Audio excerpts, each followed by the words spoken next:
J'aime bien cette chanson-là, ça nous réveille et ça fait qu'on est très très heureux d'aborder chaque fois donc cette nouvelle aventure qui nous conduit du lundi au vendredi. C'est tous les jours comme ça, la bonne humeur, la joie de vivre parce que c'est une chance. Chaque souffle est une nouvelle promesse. Bienvenue, c'est Matin Bonheur, Marcelin Gouvoy avec vous bien sûr avec la ravissante mademoiselle Nessie Ndri. Bonjour Marco. Ça va, c'était le week-end? Fantastique. Un week-end popo carnavalesque. Effectivement, j'étais du côté de Beaunois, c'était magnifique. Ah bon? Les défilés, oui, Marco, ça n'a rien à voir avec le carnaval de Rio, ça n'a rien à voir avec les autres carnavals. C'est particulier, c'est atypique. Ça vient de chez nous. C'est magnifique. Vous avez fait les décorations, non, les défilés, tout ça? Malheureusement, j'ai vu des gens, Marco. Il y avait des hommes, il y avait des femmes, des enfants, des jeunes. Toute la population abourée était représentée. On avait même des autochtones, vous voyez. On avait également des personnes venues de la CEDEAO. Il y avait tout le monde était représenté. Effectivement, vous avez raté beaucoup de choses si vous n'étiez pas. Voilà. Spécial. Effectivement, mais nous sommes à Matin Bonheur et vous le savez, comme tous les lundis aujourd'hui, on parle économie, mais principalement du rendement de l'élevage des porcs. Qu'est-ce que ça donne? On en parlera avec nos spécialistes. On aura aussi Marco Instant Vérité qui remet l'interview avec Adama Koulibaly pour parler du renouvellement du parc auto. Patrick Guité sera là pour parler sport. Mais avant, vous le savez, on va faire un petit voyage. Marco, vous voulez partir? Oui, dites-moi. Alors, billet d'avion pris en charge par la production. Pilote de service, bien sûr, s'appelle Soro Félicité. Et puis, les hôtesses, on a Basseba, on a Madame Dendane, qui est la patronne donc, des agents donc, dans le vol. Décollage immédiat, tendez-moi la main. Nous allons direction Nouvelle-Zélande. C'est parti.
La Nouvelle-Zélande à l'autre bout du monde. Voilà, on espère que voilà, ça vous permet de connaître chaque fois de nombreux pays et de découvrir à moindre frais. Et puis, s'il y a des Ivoiriens là-bas, nous les saluons respectueusement et nous saluons, profitons de l'occasion pour saluer tous les Ivoiriens qui nous regardent à travers le monde, qui sont fidèles, mais très, très fidèles à Matin Bonheur. Ça fait plaisir donc de regarder les images de son pays et nous sommes très honorés d'être les premiers visages à être en direct sur la radiodiffusion télévision ivoirienne.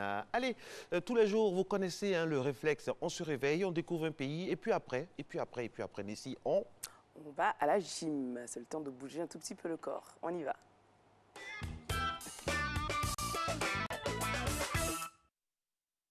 Bonjour à tous, c'est toujours un plaisir pour moi d'être en votre compagnie et de vous retrouver pour cette nouvelle session de gym. Aujourd'hui, je suis accompagné de Flora. On va faire ce qu'on appelle la puissance squat. Alors, c'est environ 5 à 6 exercices de squat qu'on va enchaîner. Donc, si vous avez des douleurs aux jambes, c'est tout à fait normal. On va juste sautiller un peu à chaque fois pour relâcher un peu les jambes et puis on repart directement dans l'exercice qui suit. On va essayer de travailler environ 30 à 40 secondes sur chaque mouvement. Donc, soyez courageux, je pense que vous pouvez le faire. Allez, on part donc pour les échauffements, Flora.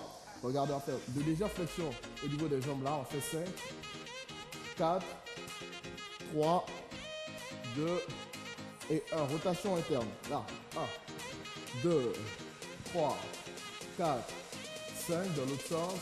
5, 4, 3, 2 et 1.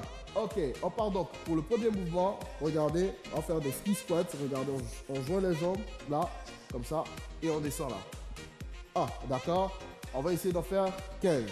3, 2, 1, go. 1. Poussez bien le fessier derrière. 2. 3. On remonte totalement. 4. 5. 6. 7. 8. 9. 10. Encore 5. 1. 2. 3, 4 et 5. Allez, dès qu'on finit, on sautille un peu sur place pour relâcher un peu. Et on part maintenant pour les squats sumo. Cette fois-ci, on ouvre bien les pieds. Regardez, la plante des pieds est tournée vers l'extérieur et on descend là. D'accord? On va faire 15. 3, 2, 1, go!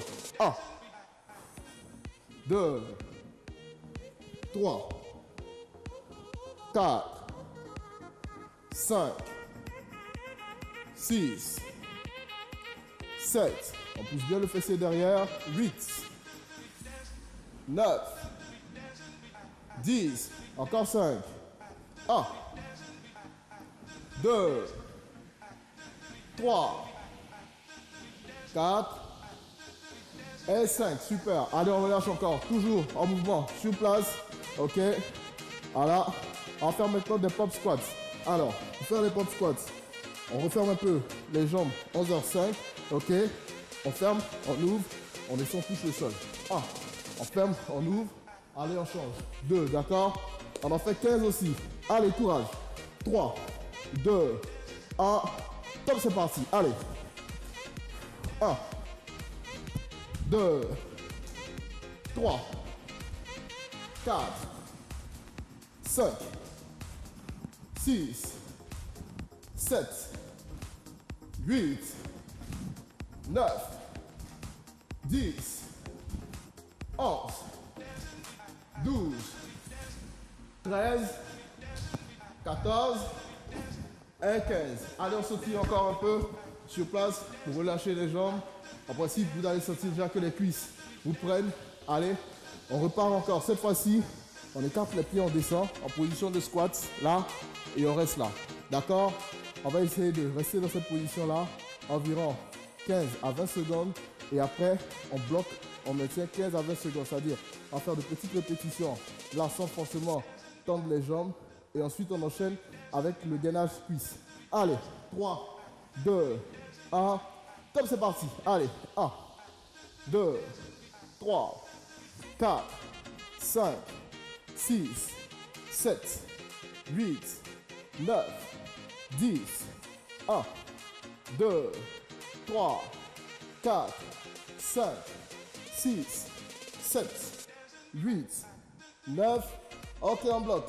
1, 2, 3, 4, 5, 6, courage. 7, 8, 9, 10, 1, 2, 3, 4, 5, 6, courage. 7, 8, tenez bon. 9, ok, super. Allez, on relâche encore les jambes. Allez, on part. Dernier exercice. On fait 15 squats sautés. Allez, 3, 2, 1. Top, c'est parti. Allez, 1, 2. Si vous ne pouvez pas sauter, vous restez sur la pointe des pieds comme Flora le fait. Allez, courage. 6, 7, 8, 9, 10, 1, 2, 3, 4. Ok, super.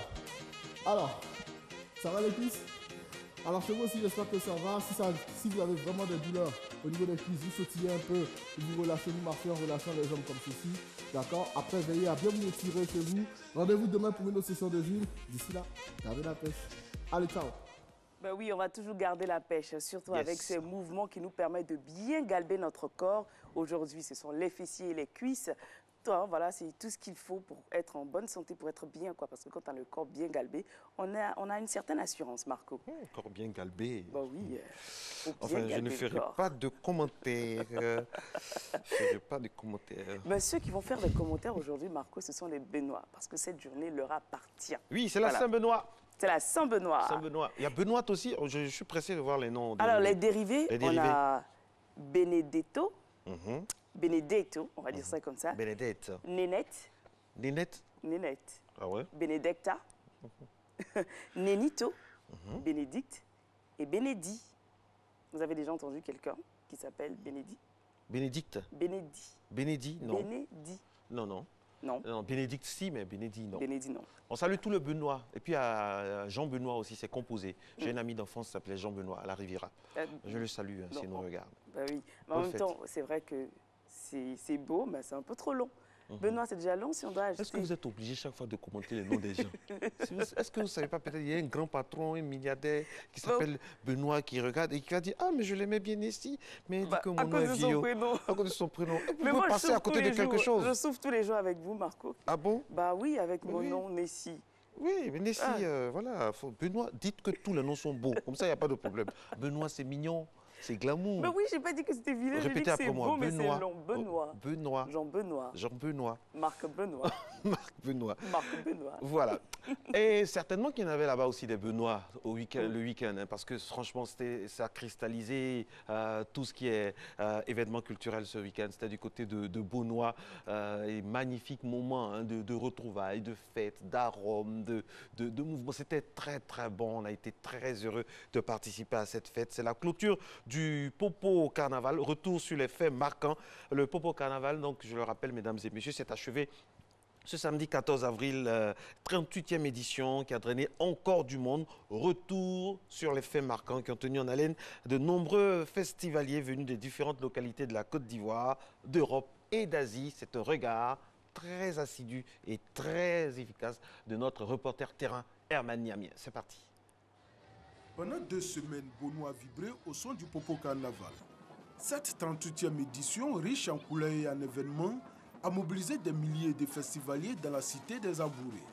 Outre le village gastronomique qui n'a jamais désempli pendant ces 2 semaines de festivités, plusieurs autres activités ont mobilisé du monde, notamment les bains ou le concours du plus bel homme du Popo Carnaval.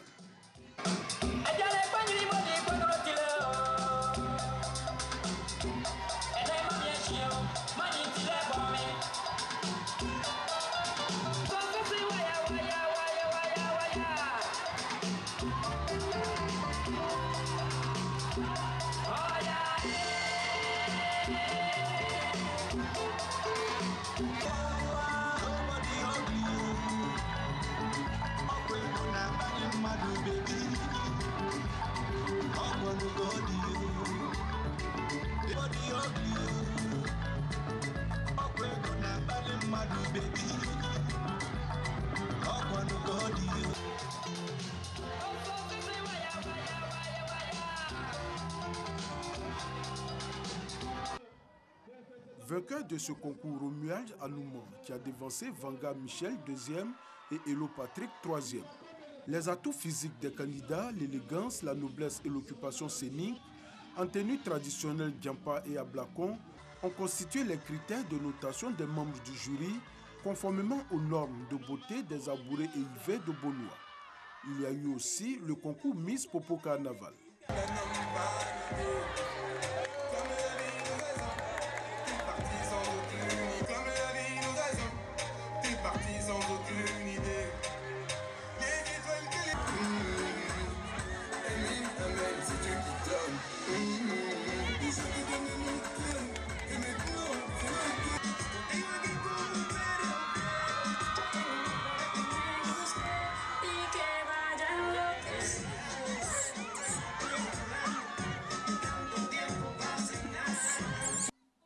Vanga Agio Esther a remporté le concours Miss de la 38e édition du Popo Carnaval de Bonois, succédant ainsi à Rama Ouidraogo.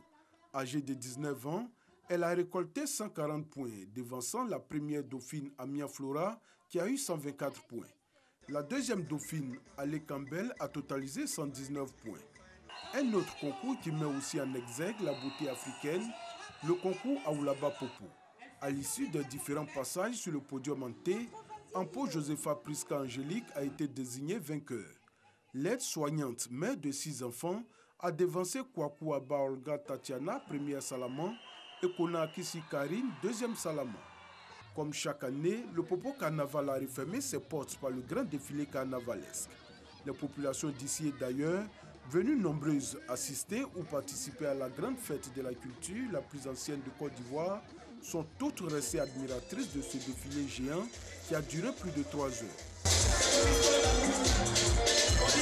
La population et les festivaliers, comme les moustiques,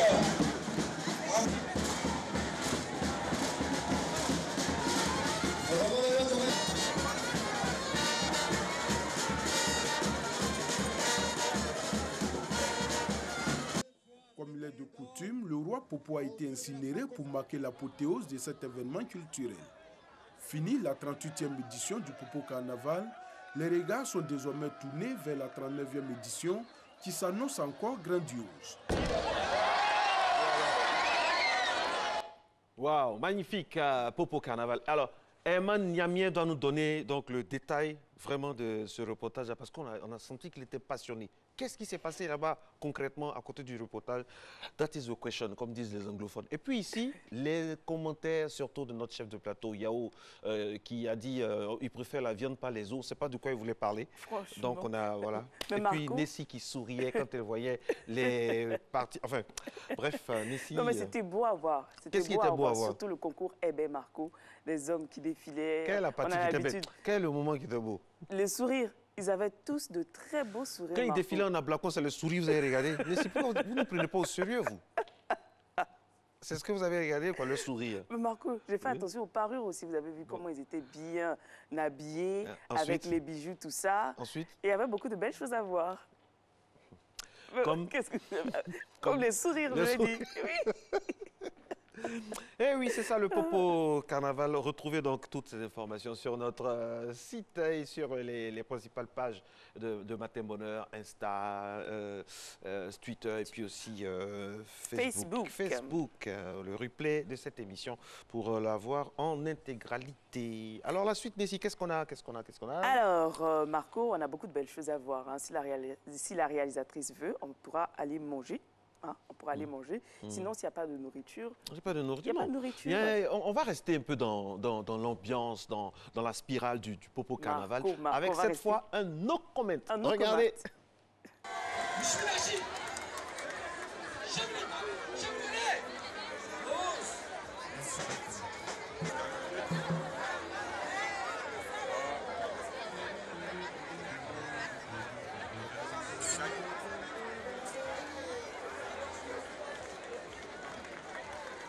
Cette démonstration Al-Capa se trouve principalement en Afrique du Sud. La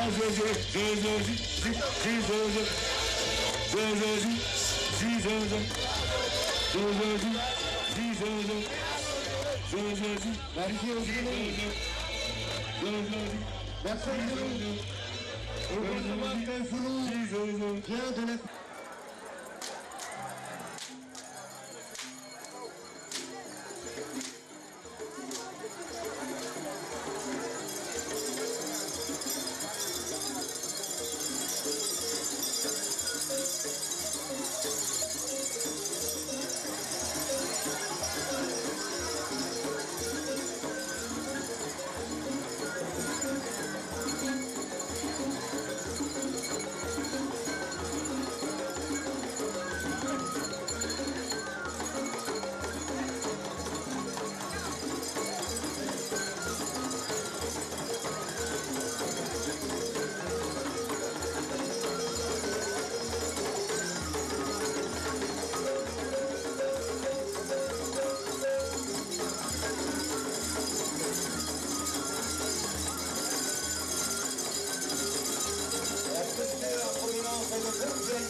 Des couleurs, de l'entrain, de la bonne humeur, c'est ça, l'esprit popo au carnaval. Et voilà, nous vous montrons cela sous toutes ses déclinaisons. Il y avait de la joie, il y avait de bonnes choses. Et puis, bientôt, on va vous montrer les off de Joseph Andjou, une caméra spécialement sur lui, pour montrer comment il était en immersion chez lui, donc pour le Popo Carnaval. Aujourd'hui, nous sommes le lundi, mesdames et messieurs, 16 avril 2018. C'est la journée mondiale contre l'esclavage des enfants. N'oublions pas, pendant que nous sommes très heureux sur ce plateau, il y a des enfants qui souffrent des affres de l'esclavage. Cette journée a été instituée en 1995 après la mort d'un jeune Pakistanais de 12 ans qui avait tenté de dénoncer les mauvais traitements subis depuis qu'il avait été vendu pour rembourser une dette familiale. Et oui, nous sommes en 2018 et ça existe encore. Voilà, on a une pensée pour tous ces enfants et on espère que tout sera vraiment fait pour que cela disparaisse de nos pays en voie de développement et du monde entier.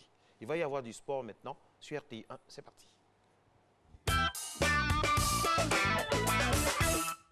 Bonjour Patrick. Bonjour Nessie. Vous allez Bonjour bien? Pat. Le week-end. Oui, il était très sportif, donc c'est pourquoi je n'étais pas au Popo Carnaval. On a eu beaucoup de sport là-bas aussi. Du sport au Popo Carnaval? Voilà, danse. Ça permet de bouger. En tout cas, ici, Marco parlait de travail pour des enfants. Des enfants, oui. Le week-end dernier, il y a eu basket pour les enfants, en tout cas pour les jeunes, U16 et moins, lors du lancement donc, de la 3e édition de la Junior NBA League d'Abidjan. Eh bien, samedi dernier, au Palais des Sports, si vous voulez, au hall du basketball, eh bien, la compétition a été lancée, adressée, je disais tantôt, au U16.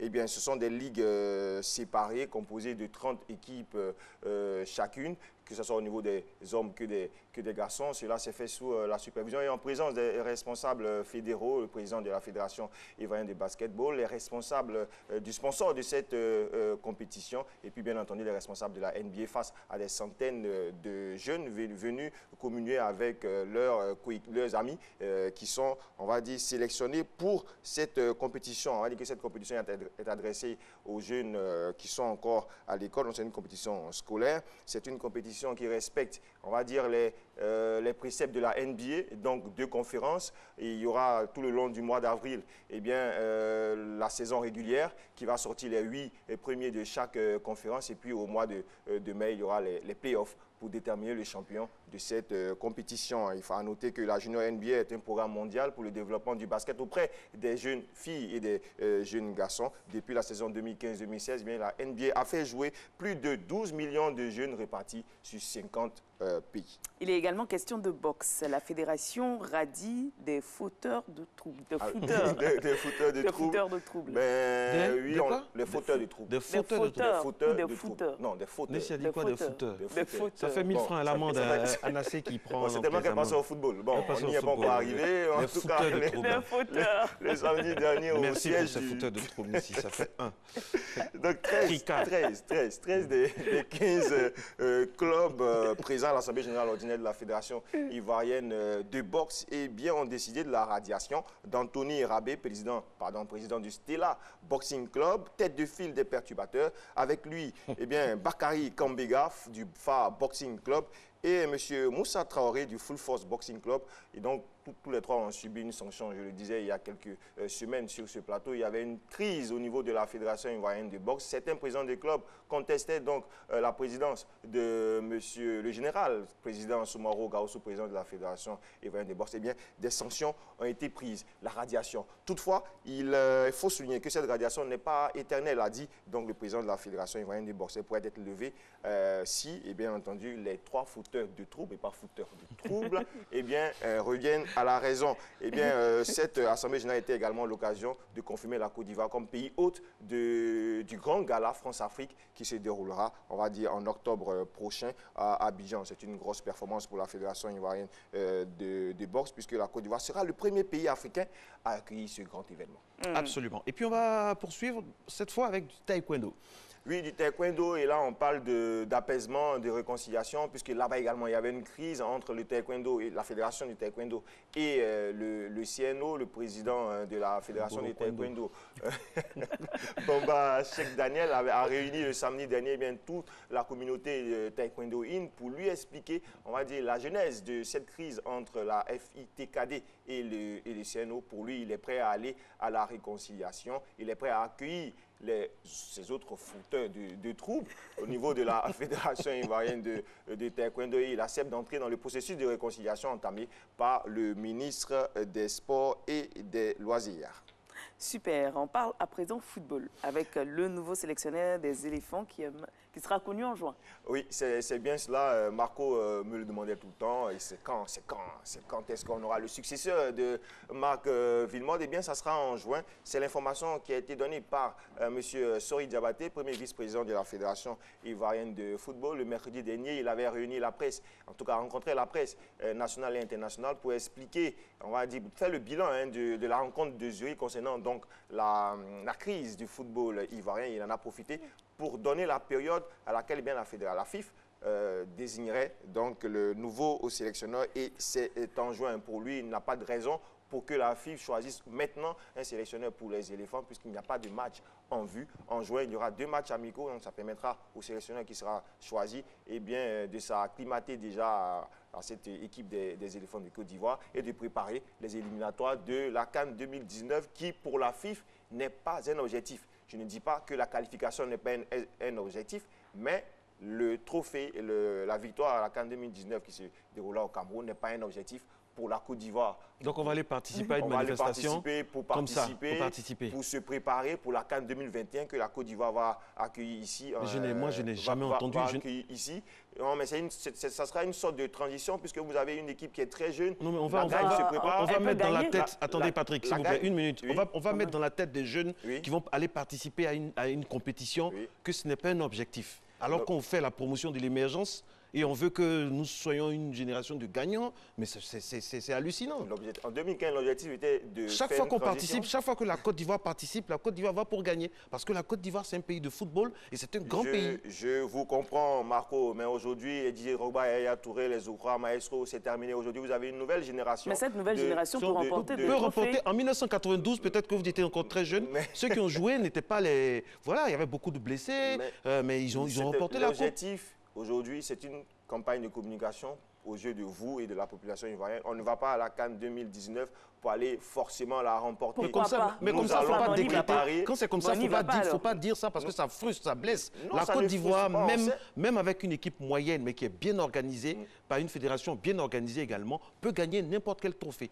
Oui, mais en même temps, chacun a son objectif. Dans une compétition, il y a des équipes qui préparent une nouvelle génération pour gagner de prochains tournois, de prochaines compétitions. Il y en a qui sont déjà aguerris, qui y vont pour la gagner. Pour l'instant, la Côte d'Ivoire, pour ma part, n'a pas l'étoffe pour prétendre remporter une n'a pas l'étoffe de l'organisation peut-être. Non, l'étoffe de l'organisation. Sinon, il y a des gens pétris de talent qui peuvent même être issus de championnats qu'on ne voit pas, qu'on ne connaît pas, mais qui peuvent donner le cœur pour la patrie et bien travailler pour qu'on puisse remporter quelque chose. Et puis si par hasard, par extraordinaire, on sait qu'on ne veut pas aller gagner, il ne faut pas extérioriser ça comme ça peut frustrer parce que ça peut frustrer la fibre nationaliste. Parce que la Côte d'Ivoire, c'est un pays de sport, on ne le dira jamais assez, c'est un pays de football.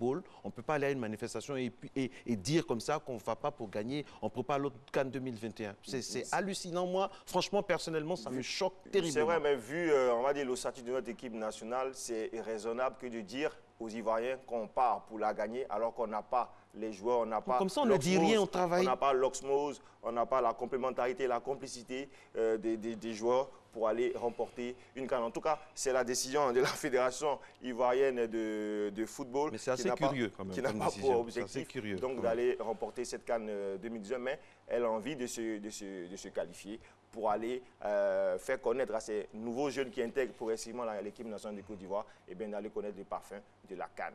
Alors, on va terminer rapidement avec l'ASSOA, qui n'est plus lanterne rouge de la Ligue 1. Oui, l'ASSOA est sortie de la zone rouge où elle était engluée depuis la 4e journée. Vous vous imaginez? Eh bien, les Sonja inscrits dans une dynamique de 3 matchs sans en défaite, dont le dernier fut une victoire sur le stade 1-0, sont désormais 11e avec 18 points. Mais il faudra attendre les résultats des rencontres de l'AS Tanda et du Service Sport de San Pedro avant de jubiler pour le compte de la 21e journée. Donc, les résultats enregistrés sont Asie d'Abengourou 2, Sewé Sport de San Pedro 0. Mosou et Boaké FC se sont séparés sur un score nul de 0 but partout. Le FC San Pedro et la FAD se sont également séparés sur un score nul, mais cette fois de 1 but partout. Et puis l'Africa, Sport Club ennemi du club de Marco, a battu le Sporting Club de Gagnoa 1-0. C'était ce dimanche-là au stade Robert Champrou. Marco, c'était... Au stade Robert Chamroux. Non, c'est maintenant Champrou, parce que c'est une Chamroux. pelouse... Chamroux. C'est Chamroux. C'est un nom de famille, Chamroux. Merci beaucoup. Merci à toi, Marco. Et rapidement, hein, n'oublions pas aussi qu'au niveau international, le Paris Saint-Germain est sacré champion de France. Champion de France, 7e titre de champion de ce grand club européen. 7-1 donc contre Monaco. Voilà, tout est dit. Tout est dit. Lui, qui a déclaré qu'il ne va pas gagner la Ligue des Champions. Il va aller pour participer aussi comme d'autres. Merci. Vous êtes sur RT1. Dans une minute, le sport à suivre. Donc, on aura dans le volet économie, on va parler un peu de l'élevage de porc. Qu'est-ce que ça peut apporter aux jeunes? Qu'est-ce que ça peut apporter à l'économie? Ce sera avec, bien sûr, nos spécialistes. Soro, félicité Sine Diawa réalise cette émission avec toute l'équipe ici. On est très heureux d'être en votre compagnie pour ouvrir la semaine avec vous. Mais rassurez-vous, nous, à Matin Bonheur, notre objectif, c'est de faire en sorte que l'émission réussisse. Que ce soit en 2018, 2019, 2020. On ne va pas à une émission au rabais. Allez, à tout à l'heure.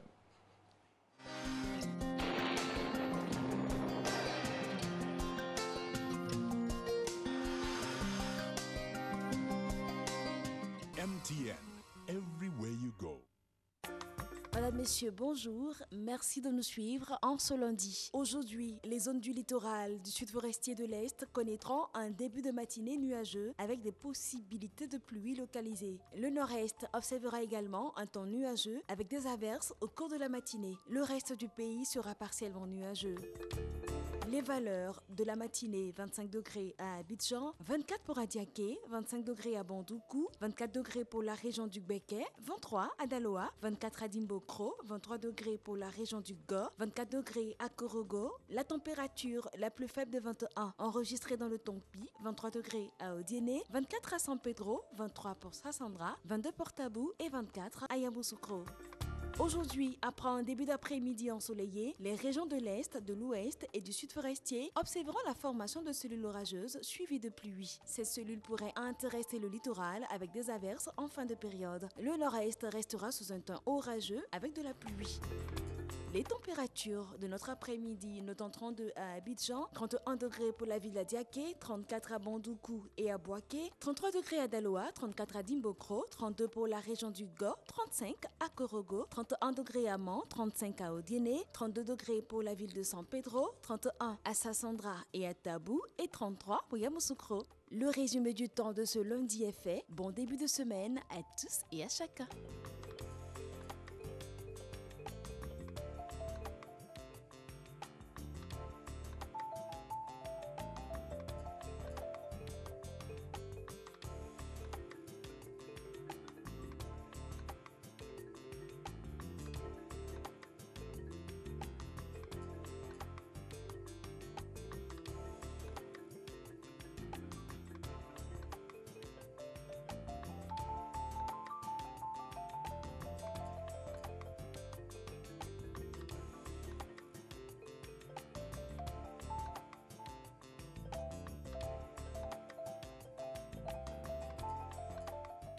MTN, everywhere you go.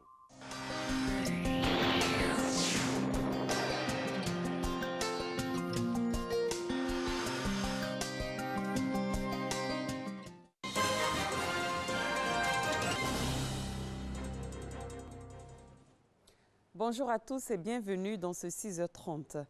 Le président de la République, Alassane Ouattara, est arrivé au Koweït ce dimanche 15 avril à 20h, heure locale, soit 17h, heure d'Abidjan, pour une visite officielle de 72 heures.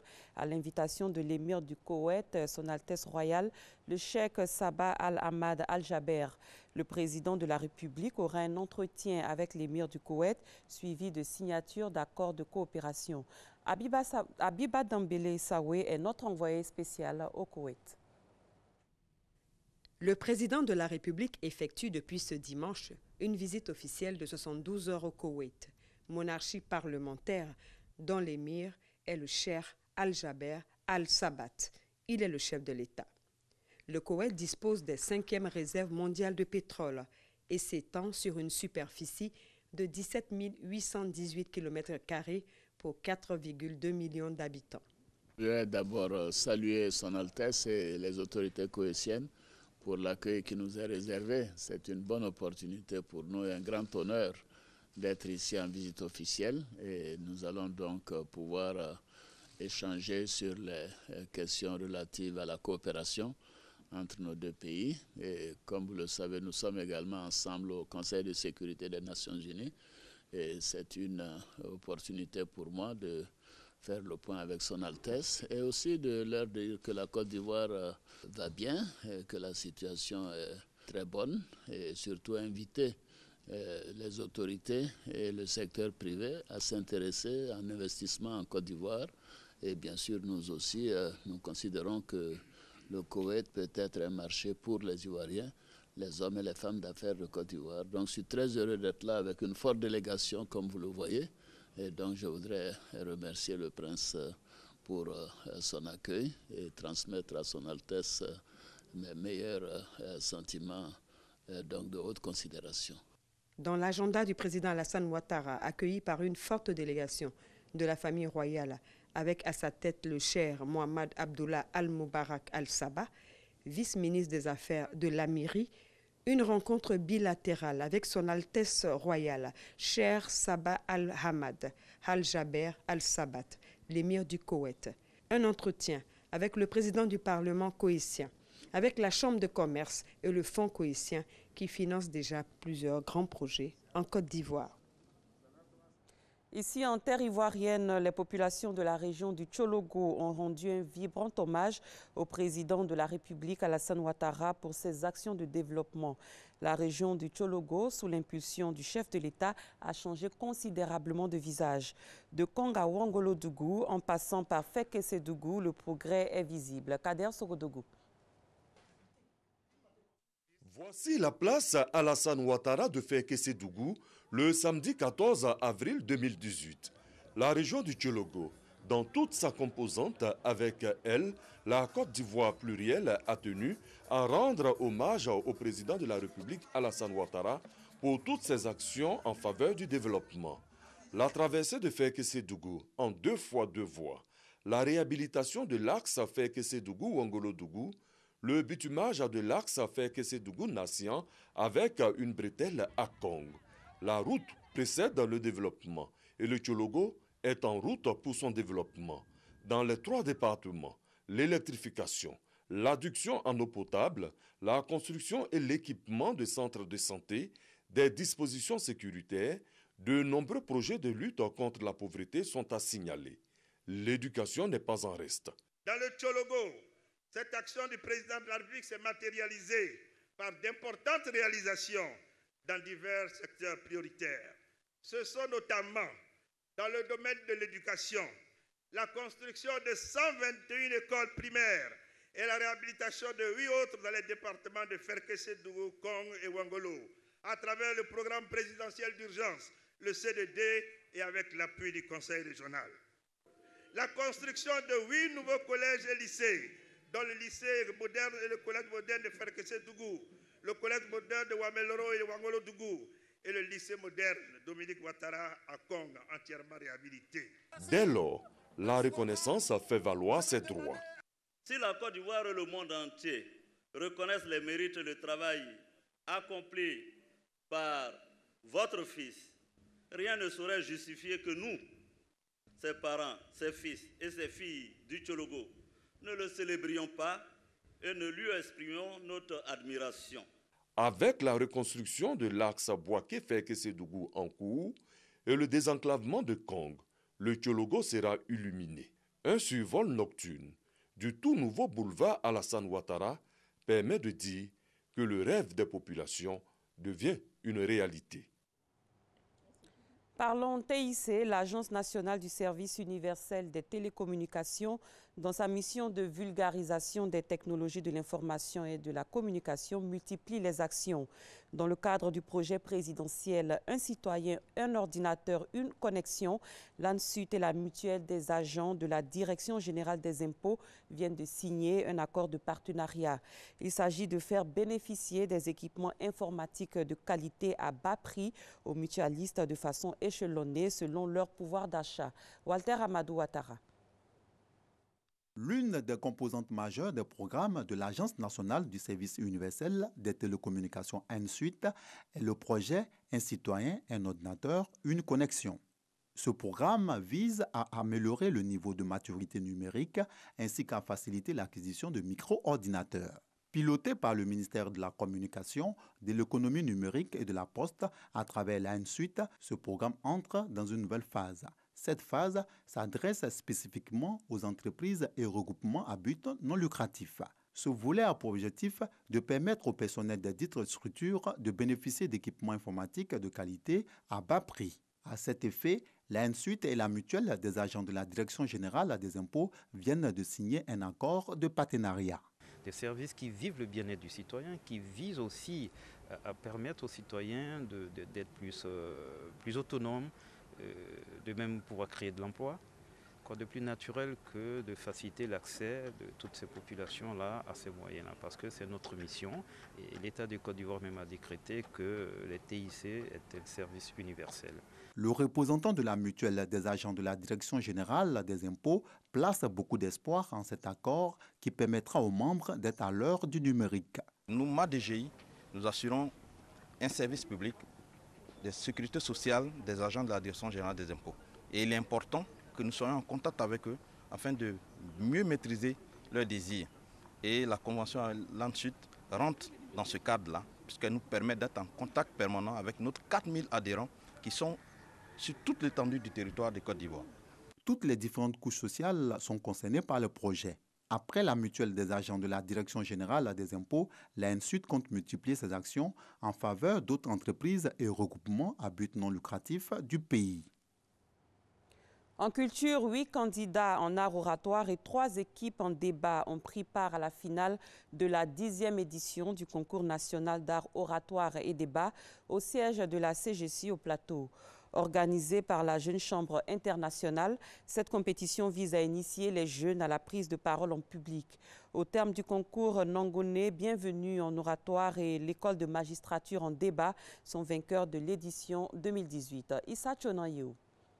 Des joutes oratoires pour maîtriser la prise de parole en public et des débats pour aiguiser l'esprit critique des jeunes. Le concours national d'art oratoire et de débat initié par la Jeune Chambre internationale JCI a pour ambition de former des leaders prêts à relever les défis dans tous les domaines d'activité. Pour cette édition, l'épineuse question des enfants en conflit avec la loi était au centre des réflexions des 8 candidats en art oratoire.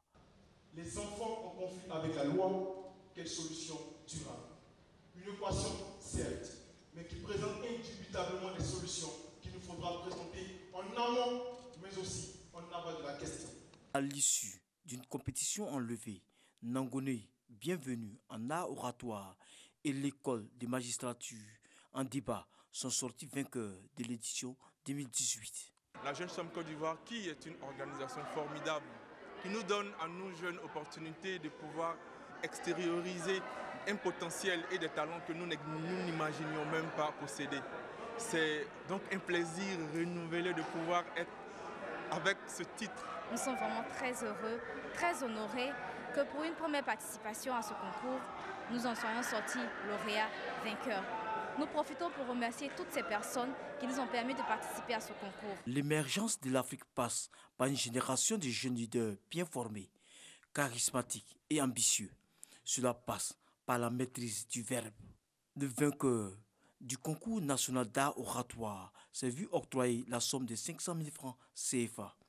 Il défendra les couleurs nationales au concours d'art oratoire international prévu au mois de mai prochain à Cotonou au Bénin, lors de la conférence Afrique et Moyen-Orient. Ailleurs au Mali, le camp de la MINUSMA et de la force française Barkhane ont été attaqués. Un casque bleu a été tué, au moins 2 autres sont blessés. 7 militaires français ont également été blessés, 15 assaillants ont été tués. Aux États-Unis, l'administration Trump doit annoncer aujourd'hui de nouvelles sanctions contre la Russie. Après les frappes aériennes sur la Syrie il y a 2 jours, c'est une nouvelle conséquence de la présumée attaque à l'arme chimique menée par le régime de Bachar al-Assad et qui a fait plusieurs dizaines de morts civiles. C'est la fin de ce 6h30. Merci de l'avoir suivi. Très bon début de semaine à tous et à toutes. Merci beaucoup, Maï. Merci, Maï. On vous retrouve à 10h. Demain. Demain. Bonne semaine Super. à vous. Merci à vous également. Mais elle démarre bien la semaine. Oui, ça va. Ça va. Ouais, ça va. Voilà, vous êtes toujours en direct sur RTI 1. Matin Bonheur se poursuit avec cette fois-ci un remake, on l'a dit, ou si vous voulez, une rediffusion de Instant Vérité qui a reçu Adama Koulibaly pour parler du renouvellement du parc auto.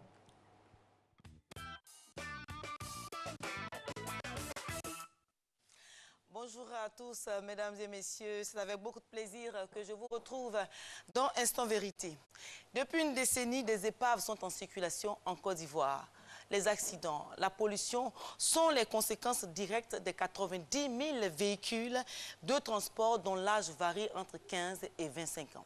Comme solution, le gouvernement propose le renouvellement du parc automobile. La réponse du gouvernement est refusée par certains transporteurs, notamment la Coordination nationale des gares routières de Côte d'Ivoire. Pourquoi le CNGRCI refuse la solution du gouvernement? Que propose la coordination? Mesdames et messieurs, dans le cadre de Instant Vérité, nous invitons ici aujourd'hui M. Adama Touré. Voilà. Il est le président de la Coordination nationale des gares routières de Côte d'Ivoire, CNGRCI. Bonjour, monsieur. Bonjour. Merci d'être venu à Instant Vérité. Alors, quel est l'état des lieux en ce qui concerne les véhicules de transport en circulation en Côte d'Ivoire? Merci beaucoup. Nous remercions la RTI de nous donner l'occasion de parler un peu de notre activité. Les choses ne sont pas faciles. L'état des lieux est vraiment difficile à expliquer. Quand on voit, effectivement, vous l'avez déjà planté le décor, que nous avons des épaves en circulation. Celui qui a des épaves en circulation peut faire quel état de lieu? Si ce n'est que de la désolation. Hein, parce qu'il faut reconnaître que la Côte d'Ivoire a le parc automobile le plus vieillissant de la sous-région. Et il est donc tout à fait logique que les transporteurs sont des gens très paupérisés. Il ne faut pas se gêner de le dire. Et c'est la réalité que nous vivons. C'est-à-dire que le transport n'est pas ce qu'il était il y a 10 ans de cela, avant les crises post-électorales. Quel est le rôle? Nous sommes dans un désarroi total, il faut reconnaître. Bien. Donc, quel est le rôle de la coordination nationale des gares routières, la coordination que vous dirigez dans cette situation? La Coordination nationale des gares routières de Côte d'Ivoire, pour dire juste et pas très long, c'est une structure du secteur du transport routier qui a une vocation syndicale et qui défend les intérêts des membres de cette coordination et surtout des transporteurs, des conducteurs et des auxiliaires du transport qui sont nos chargeurs, nos bagagistes et nos guichetiers et tous ceux qui travaillent dans les gares routières en Côte d'Ivoire. Donc c'est le rôle de la coordination de défendre l'intérêt des membres d'une corporation qui sont en partie pris en otage par une pléthore de syndicats, ma foi, qui se sont transformés. Quand on sait très bien que le syndicalisme, c'est un don de soi, mais là, on a trouvé des syndicats qui en font de ça une profession. Oui, vous. Donc, de façon plus précise, quels sont les problèmes auxquels vous êtes confrontés en tant que transporteur ou en tant que, propriétaire de véhicules de transport? Les problèmes auxquels nous sommes confrontés sont multiples. Vous voyez très bien que la gare routière internationale n'a jamais pu avoir jour et nous travaillons dans la boue depuis plus d'une décennie. Nous travaillons dans des conditions vraiment précaires et vraiment pitoyables. Il faut dire les choses comme elles se présentent. Et donc ça, c'est le premier problème auquel nous sommes confrontés. Il faut le reconnaître aussi. Nous sommes dans un système où les acteurs du transport, la plupart d'eux sont analphabètes. Et donc, vous verrez des transporteurs qui sont un matin à 200, 300 véhicules et après 5 à 10 ans, vous retrouvez ce même transporteur avec 0 véhicule. Parce qu'il n'y a pas de comptabilité fiable. Il y a des gens qui n'ont pas d'assistance et les banquiers, souvent, ne sont pas très coopérants avec des analphabètes. On a vu des transporteurs qui se sont fait gruger par des institutions financières. Alors, donc voilà un peu pour dire juste que les transporteurs, l'état des lieux, et ce à quoi nous sommes confrontés, vraiment, c'est le manque d'assistance de l'État qui est le père de tout le monde parce que nous payons assez de taxes auprès de notre le manque d'assistance de l'État est en phase d'être réglé avec les dernières informations que nous avons eues. Donc, pour apporter donc une réponse à toutes ces situations que vous décrivez ce matin, le gouvernement a décidé de renouveler le parc automobile. Mais ce projet qui est déjà en application, avec l'avènement des taxis, voire des minibus, et puis même des mini-cars aussi, des bacars. Alors, le CNG-RCI que vous dirigez ne semble pas suivre le gouvernement dans ce programme. Pourquoi? Mais simplement parce qu'on ne peut pas comprendre qu'il n'y ait pas eu de consultation préalable des vrais acteurs avant de prendre une décision aussi importante. Quand on entend dire, le citoyen lambda dire que le gouvernement a décidé de faire émerger les transporteurs de Côte d'Ivoire. Qui ne va pas aimer évoluer? Mais est-ce qu'on peut faire le bonheur de quelqu'un à son absence? Ça, c'est impossible. Il n'y a pas eu de consultation préalable et on voit des pseudo-syndicalistes qui se sont inféodés à notre activité et qui se donnent le droit de donner le quitus au gouvernement pour faire des réformes, ma foi, qui nous coupent le souffle. Comment on peut comprendre que les Ivoires taxis peuvent nous coûter 15 millions pour un petit véhicule de 5 places? Monsieur Touré, Adama Touré, s'il vous plaît. Des pseudo-syndicalistes, c'est ce que vous avez dit. Oui. Nous nous sommes informés, nous sommes allés sur le terrain. Je crois que le milieu de transport est géré par une fêtière. Oui. Vous reconnaissez la fêtière. La fêtière qui est le haut conseil des entreprises de transport de Côte d'Ivoire, dont le directeur général est M. Diaby Ibrahima. Voilà. Vous reconnaissez cette fêtière? Oui, nous appelons cette fêtière-là une fêtière de Niambro, parce que nous savons pertinemment que ce n'est pas une fêtière de transport. C'est la fêtière qui vous a représenté auprès du gouvernement pour discuter. Pas du tout. Pas du tout, non. Expliquez-vous. Cette fêtière ne nous a pas représentés. On a un secteur d'activité, il y a plus de 100 000 adhérents et 105 personnes ne peuvent pas se prévaloir d'être nos représentants parce qu'ils ont eu le quitus d'un ministre des Transports. Parce que cette fêtière a été mise sur les fonds baptismaux par le précédent ministre des Transports qui les a réunis à l'hôtel président Yamoussoukro en notre absence et à l'absence de la plus grande partie de la majorité des transporteurs de Côte d'Ivoire, simplement parce qu'ils voulaient faire passer des réformes. Alors nous n'appelons pas ça une fêtière, nous appelons ça des gens aux ordres. Et nous sommes désolés de vous le dire. S'il vous plaît, ce ne sont pas... accepter que ces individus-là puissent dire qu'ils nous représentent pendant que nous ne sommes pas d'accord. Pourquoi nous disons que nous ne sommes pas d'accord? Si nous représentent, nous devons être d'accord. Alors, n'empêche, est-ce que le programme du gouvernement, le renouvellement du parc automobile, vous intéresse, oui ou non? Ça nous intéresse à plus d'un titre et nous sommes pressés que le gouvernement commence par le commencement. D'abord, une consultation préalable, tout simplement, des acteurs du transport et que nous puissions passer à comprendre. Quand vous dites que le gouvernement ne vous a pas associé... On nous impose des marques de véhicules qui ne peuvent pas faire notre affaire. S'il vous plaît, quand vous dites que le gouvernement ne vous a pas associé, c'est quand même très difficile à croire. Un tel projet d'une telle envergure ne peut pas être fait sans, au préalable, associer les acteurs des transports que vous êtes. Ce n'est pas possible. Malheureusement, c'est ce qui se passe.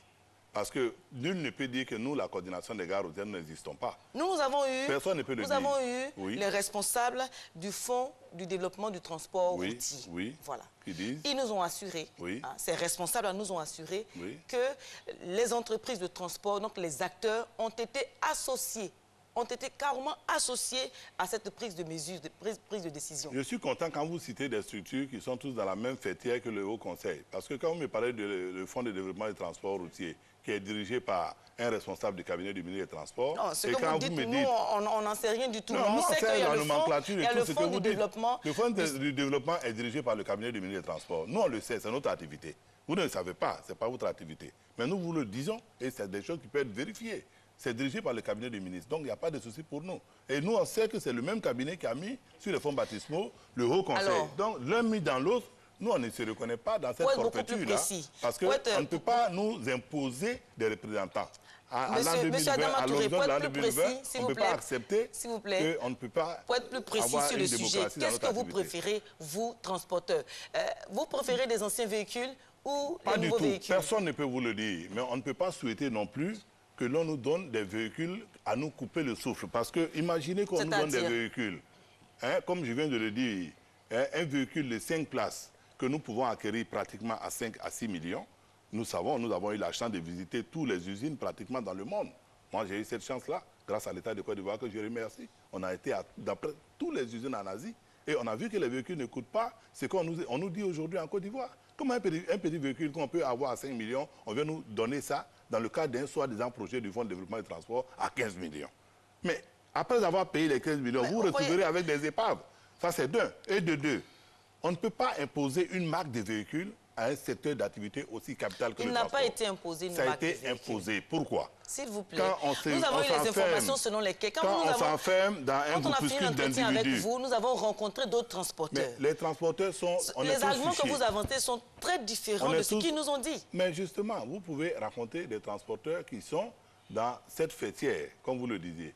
Mais vous ne pouvez pas aussi, moi, me dire que je ne suis pas transporteur. Vous ne pouvez pas m'occulter que tous les autres transporteurs sont dans la fêtière, sont au ministère des Transports. Donc, tous les transporteurs ne travaillent pas au ministère des Transporteurs. Vous dites là que la coordination nationale des gares routières ne représente pas des transporteurs. Si c'est ce que vous le dites, et nous avons compris le débat. Parce que nous ne pouvons pas concevoir cela.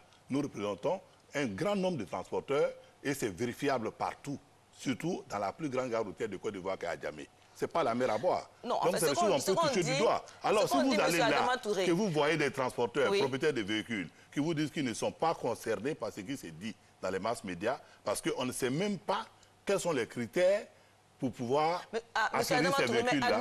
Il faut forcément que vous soyez dans le Haut Conseil. On veut nous obliger à rentrer dans le moule du Haut Conseil pour nous détruire. Monsieur Adama Touré, écoutez, vous ne pouvez pas aussi admettre que tous ceux que nous avons interrogés, qui ne partagent pas vos points de vue, sont du ministère des Transports. C'est la question, en fait. Ne personnalisons pas le débat. Quand vous dites vos points de vue, vous ne parlez pas de transport, vous parlez du point de vue des transporteurs.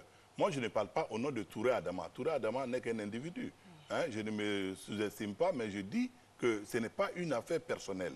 C'est une affaire d'activité et je réponds au nom de mes adhérents et des gens qui m'ont fait confiance de me mettre à la tête de leur structure. Et je ne peux pas faire plaisir à quelqu'un parce que un groupuscule aurait accepté une réforme qui leur est favorable. Parce qu'il y a des individus dans notre secteur d'activité qui, depuis ils existent, ils sont dans le secteur, n'ont jamais eu un véhicule. Et donc, imaginez qu'on vient donner un véhicule neuf à cet individu-là. Mais il court là-dessus et il dit qu'il a eu le ciel. Et nous, on sait pertinemment qu'au bout du fil, mais pourquoi on ne nous parle plus des 100 premiers véhicules taxis qui ont été donnés? On ne nous parle que d'Ivoire Taxi. Il y a eu les Renault Logan qui ont été donnés avant qu'on arrive d'abord à Ivoire Taxi. On ne nous fait pas le point de cela, on vient parler de dans le débat. Nous allons évoluer. Nous allons évoluer dans le débat. Au but, il y a 60 de ces véhicules-là qui sont déjà en EHPAD. La question la plus directe, est-ce que le gouvernement, quand ta voiture devient un danger pour la population, est-ce que l'État a le droit de faire changer cette voiture? Oui ou non? La réponse est oui ou non? Non. L'État n'a pas le droit. Quand la voiture devient un danger pour la population, l'État vous dit que l'État n'a pas le... Oui. Et c'est quand le conducteur est un danger parce que l'État l'a mal formé par le biais de ses moniteurs d'auto-école. Quand la voiture devient une épave, quand la voiture devient une insécurité... Une épave ne peut pas être une insécurité quand elle est stationnée. C'est parce qu'un individu est au volant d'un véhicule et qui le déplace, qui endeuille les familles. Il ne faut pas mettre la charrue avant les bœufs. Et si l'État vend des permis de conduire aux gens et qu'on vient nous faire porter le chapeau parce que nos véhicules sont vieux, parce qu'on est pauvre, donc on veut nous clouer au pilori simplement parce qu'on est pauvre. Ça, c'est un véritable problème. C'est de cela qu'il s'agit. L'État ivoirien est en train de faire quelque chose qui ne peut pas aller. Je ne suis pas au-delà du débat. Je dis que l'État ne veut pas reconnaître sa responsabilité. Les permis de conduire sont vendus en Côte d'Ivoire. Mais le premier rôle... Sans avoir touché un volant, on donne des permis de conduire à des individus. Le rôle régalien de l'État, c'est d'assurer la sécurité des populations. Que c'est nos véhicules qui sont en épave. Un véhicule vieux peut conduire décemment. Le rôle de l'État, c'est d'assurer la sécurité des Ivoiriens. La sécurité de l'État, c'est de pouvoir former les moniteurs d'auto-école et avoir des véhicules pour apprendre les gens à conduire dans les auto-écoles. Ça, c'est le premier rôle de l'État. Avant de donner un diplôme à un individu, il faut être sûr qu'il a concouru légalement et avec les règles de l'art. On ne donne pas un permis de conduire à quelqu'un et lui demander d'aller apprendre à conduire. On ne parle pas de permis de conduire. Alors, mais on en arrive. Parce que vous voulez nous faire porter le chapeau des accidents pléthoriques qui se passent parce que nos véhicules sont vieux. On n'accepterait pas. Le ministre l'a bien fait. Non, ça, c'est pas vous. Laissez le ministre, s'il vous plaît, monsieur Adama Touré. Monsieur Adama Touré, laissez le ministre. Si vous voulez renouveler le parc automobile, venez, on va renouveler ensemble, en nous asseyant autour d'une table, en choisissant les modes d'acquisition de ces véhicules, les coûts de ces véhicules, dans un consensus. Mais simplement ça, et on va être d'accord. Les transporteurs ont été consultés, les transporteurs qui ont eu envie de consulter ont été consultés. Il n'y a pas eu de consultation de large ouverture. Ça coûterait quoi à un État qui se veut démocratique et hébergeant de faire les États généraux du transport simplement sans exclusive et permettre à tous ceux qui sont dans ce milieu-là de la consultation, de donner M. leur Adama avis. Touré, au-delà de la consultation, qu'est-ce que vous proposez? On ne peut pas être aussi... Qu'est-ce que vous proposez? La proposition elle est claire, c'est la suspension temporaire de l'application de ce décret-là parce qu'on ne peut pas demander à des gens de faire des choses qu'ils ne peuvent pas assumer. Parce qu'en allant sur ce terrain-là, on va se perdre. Monsieur Adama Touré, au-delà du fait que vous n'ayez pas été consulté par le gouvernement, la chose que vous dénoncez, vous avez dit également dans des entretiens qu'un aval de 25 millions de francs CFA aurait été demandé aux transporteurs. On veut bien comprendre. Mais il faut préciser les choses. Quand on dit un aval de 25 millions a été demandé aux transporteurs, c'est par rapport au cas. Ce n'est pas par rapport à des petits véhicules. Parce que quand on demande sur 100 millions à quelqu'un d'envoyer 25%, ça fait 25 millions, pratiquement. Donc, voilà ce qui est demandé pratiquement pour les cas, les gros cas de 70 places que nous devons payer pour rajeunir aussi, parce qu'il faut reconnaître que ça fait partie du transport routier. Sans oublier qu'aujourd'hui, ce qui a fait couler beaucoup d'encre, c'est le problème des BACA. Alors, en ce qui concerne les BACA, qu'est-ce qui a été décidé? Les autocars, minibus, ce qui a été décidé est encore, je peux dire, dans les tiroirs du Fonds de développement du transport routier. Je ne sais pas s'il y a une peur en eux qui fait qu'ils n'ont pas le courage de nous donner les montants, mais ils nous disent qu'ils ont réceptionné déjà près de 300 véhicules, mais ils n'ont pas encore eu à nous convoquer à une réunion où on peut nous dire combien va coûter ces véhicules et quelles sont les modalités. Donc vous reconnaissez qu'à des réunions, vous êtes convoqués? Non, oui. Vous reconnaissez qu'à des réunions, vous êtes convoqués? On est convoqués. On n'a jamais été convoqué à une réunion du Fonds de développement du transport. On va aller sur ce point-là. Le Fonds de développement du transport agit on va aller sur ce point-là. Et nous disons les choses clairement. Le Fonds de transport a dit qu'il n'a jamais demandé à un transporteur de payer 25 millions de francs CFA, mais plutôt à chaque transporteur de payer 3% de la valeur du véhicule qu'il désire acquérir. Oui, mais qu'est-ce que vous en pensez? Quel est votre commentaire là-dessus? Oui, mon commentaire il est clair. Le Fonds de développement du transport n'a jamais donné de cas de 100 millions à quelqu'un, à part les 100 taxis. Mais au moins, est-ce que vous reconnaissez que les 3% ont été demandés? Oui, mais des taxis, si vous avez demandé 3% pour des taxis dont vous ne pouvez même pas faire le point après un an, mais ça vous engage, vous. Moi, je ne peux pas rentrer dans ce détail-là avec eux, parce qu'on n'a pas de preuves à ce qu'ils sont en train de vous dire. Ils vous disent des choses pour vous mettre en confiance, mais nous, les acteurs, nous ne les savons pas pourquoi. Pour la simple raison qu'il y a 100 taxis qui ont été remis à des gens qui, ma foi, devaient rendre compte de leur gestion. Après une année, au lieu qu'on nous parle des 100 premiers taxis, on voit qu'il y a 100 taxis qui sortent encore. Il y a beaucoup de rumeurs, il y a beaucoup de faits. Il n'y a pas de rumeurs. Nous parlons avec des preuves. Qui ne sont pas vérifiés. Non, c'est vérifié. Ce que nous avons vérifié, s'il vous plaît, ce que nous avons vérifié, le Fonds du développement du transport routier a dit qu'il a demandé 3% de la valeur du véhicule demandé, du véhicule que le transporteur veut acquérir. Voilà ce qui est demandé. C'est tout ce qu'ils vous ont dit? Mais c'est tout ce qui est vrai. Ils vous ont pas dit quelles sont les conditions d'acquisition des véhicules? Alors, dites-nous les conditions. Alors. Ah non, c'est pas à nous de vous le dire. Vous avez rencontré le Fonds de développement du transport. C'est à eux de vous le dire. Dites-nous les conditions. C'est eux qui doivent vous le dire parce qu'ils disent quoi? S'il vous plaît, ils ne veulent pas les transporteurs que nous sommes. Ils ne veulent pas les transporteurs qui existent. Ils veulent créer des nouveaux transporteurs. Non, ils n'ont jamais dit cela. Mais c'est ce qui se passe. Les taxis ont été remis à qui? Ils veulent professionnaliser le transport. Les taxis ont été remis à des gens auxquels ils ont imposé de créer des sociétés, de nouvelles sociétés. Vous voulez rester au même stade? Vous voulez rester au même stade dans l'anarchie? On n'est pas dans l'anarchie. Sans l'ordre? Je suis désolé de vous le dire, nous ne sommes pas dans l'anarchie. Un homme qui paie ses impôts auprès de l'État de Côte d'Ivoire n'est pas un anarchiste. L'État de Côte d'Ivoire nous prend des taxes et nous prend la patente. Nous payons nos impôts correctement. Nous payons nos vignettes. Nous nous présentons 2 fois dans l'année à la visite technique. Quand vous demandez aux Ivoiriens aujourd'hui... Alors nous ne pouvons pas payer tout ça. 300 milliards dans les caisses de l'État chaque année. Et puis on va nous traiter d'anarchie parce que l'État refuse de jouer son rôle d'organisateur. Mais justement, c'est ce rôle d'organisateur que l'organisation qui est là. On met la charrue avant les bœufs. Si l'État doit mettre ça, est-ce que l'État doit envoyer les véhicules neufs sur le même terrain que des véhicules sans papier qui roulent dans le site d'Abidjan? C'est quelle organisation, quelle organisation vous nous parlez? L'État doit enlever les véhicules banalisés. Est-ce que ce n'est pas la vie des populations qui est en danger avec ces véhicules sans papier qui roulent, les cercueils roulants qui roulent? Il faut dire les choses comme elles se présentent. L'État n'assainisse pas. L'État n'en est pas les Niambros. L'État n'est pas prêt à aller au charbon. L'État n'est pas prêt à mettre un cadre viable aux acteurs du transport. Mais l'État vous dit Monsieur Adama, écoutez-moi, c'est de la volonté politique. La volonté politique du gouvernement que vous dénoncez. Mais aujourd'hui, le gouvernement est en train de mettre en place une volonté politique qui est réelle, qui veut professionnaliser le milieu de transport. Parce qu'aujourd'hui, quand nous posons des questions aux Ivoiriens, ce qu'ils disent, c'est que le milieu de transport, madame, il y a trop de désordre. Voilà ce que les Ivoiriens disent. Oui, mais Voilà. c'est que les Ivoiriens ne savent pas ce que nous disons. Mais C'est que justement. ce désordre-là, il est orchestré parce que simplement, l'État ne joue pas franc jeu, c'est tout. Parce que moi, je ne peux pas concevoir que dans un État où des gens payent leurs impôts auprès de l'État, que l'on se donne le droit de venir là avec la force des biceps et d'extorquer de l'argent à des pauvres conducteurs. S'il vous plaît, l'État n'extorque pas de l'argent. Pas l'État, hein. Je parle Voilà. des individus qui sont appelés les syndicats, les pseudo-syndicalistes. Mais les c'est à vous de Niambros. regarder, c'est votre domaine. C'est pas à nous de le regarder. Vous-même, regardez. Nul n'est au-dessus S'il de vous la plaît, loi. Monsieur Adama. Les individus ne peuvent pas venir Monsieur nous Adama, façonner nos conducteurs Monsieur au Adama, volant. nous sommes pratiquement... Et quand nous allons à la, nous sommes à la porter fin plainte, de en lieu et place de l'émission. les arrêter, on les Nous retrouve sommes sur à le la fin. terrain. Croyez-moi, il y a L'État n'a beaucoup qu'à à faire dire dans le un milieu des effort. transports. Voilà. Et nous aurons d'autres occasions pour en parler plus amplement et que nous puissions tirer les conclusions qu'il faut tirer.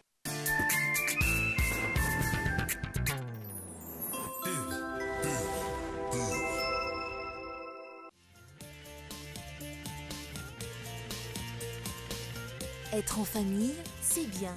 Mais avec les pâtes maman, c'est encore mieux. Parce que chaque repas est un moment plein de bonne humeur. Et maintenant, découvrez les spaghettis complets. Les nouvelles pâtes maman à base de blé complet, encore plus nutritifs et enrichis en fibres naturelles. Maman, c'est toi qu'on préfère.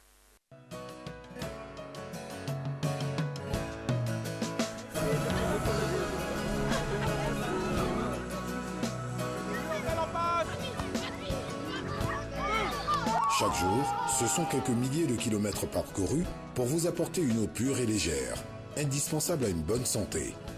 Vous livrer une part de bien-être est ma meilleure récompense d'une journée de travail ardu. Céleste, pure et légère. Ma soeur, où vas-tu si pressée? Mon mari a découvert une nouvelle pâte tomate là. Il en parle tout le temps. Ma chérie, ça lit sa tomate. Alissa? Ah! Le double concentré de tomates Alissa, fait à base des meilleures tomates naturelles sélectionnées pour leur goût et leur qualité. La tomate Alissa se conserve très bien et ne noircit pas. On voit l'équipe qui va évoluer en 4-4-2. C'est de ça que je te parlais.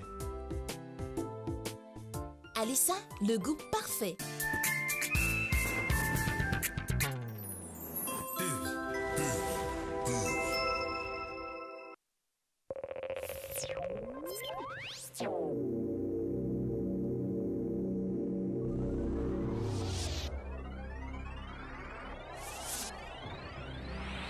La fièvre de Lassa est une maladie contagieuse qui se transmet à l'homme par contact, avec des aliments ou articles ménagers contaminés par les urines ou les excréments des rats et souris, avec des objets contaminés par les sécrétions, sang, urine, sel d'un malade de la fièvre de Lassa.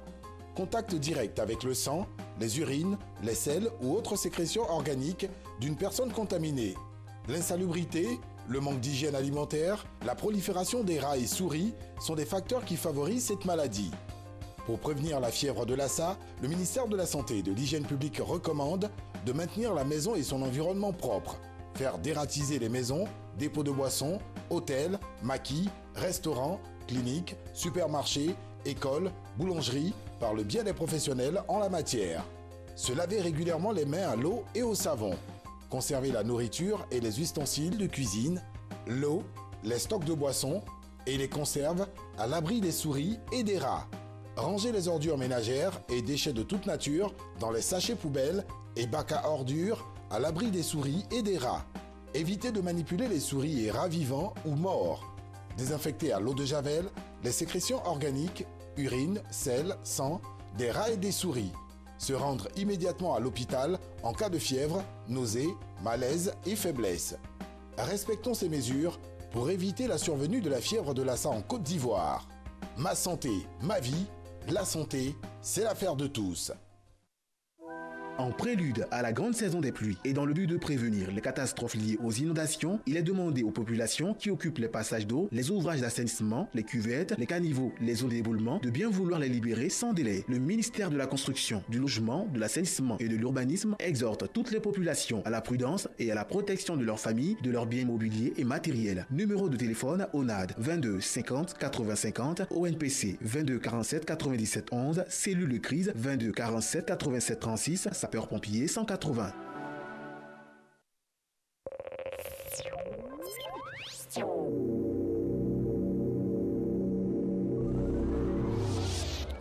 Retour sur le plateau de ces matinales, mesdames et messieurs. Merci d'être avec nous encore une fois. C'est le premier rendez-vous de la semaine. Nous sommes très heureux d'être en votre compagnie. Réalisation Soro, félicité. Dernier boulevard de ce rendez-vous, c'est bien sûr l'élevage de porc. Quel rendement! Et pour cela, nous avons le plaisir d'avoir sur ce plateau M. Gérard Akopé, ingénieur agronome. Il a la CIVAC qui émane du ministère des Ressources animales, avec Mme Antoinette Faye de la coopérative des femmes de Gabriel Gare de Yopougon, avec elle on est dans le monde délicieux de la viande de porc. Elle va nous parler un peu de son expérience, tout ça.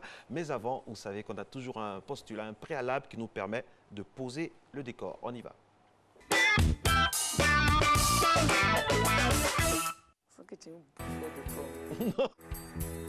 L'élevage du porc en Côte d'Ivoire est une activité ancienne. Cependant, un vent de modernisation est en train de souffler sur cette filière qui attire de plus en plus d'adeptes. J'ai beaucoup aimé l'élevage du porc parce que c'est un domaine qui m'a beaucoup plu.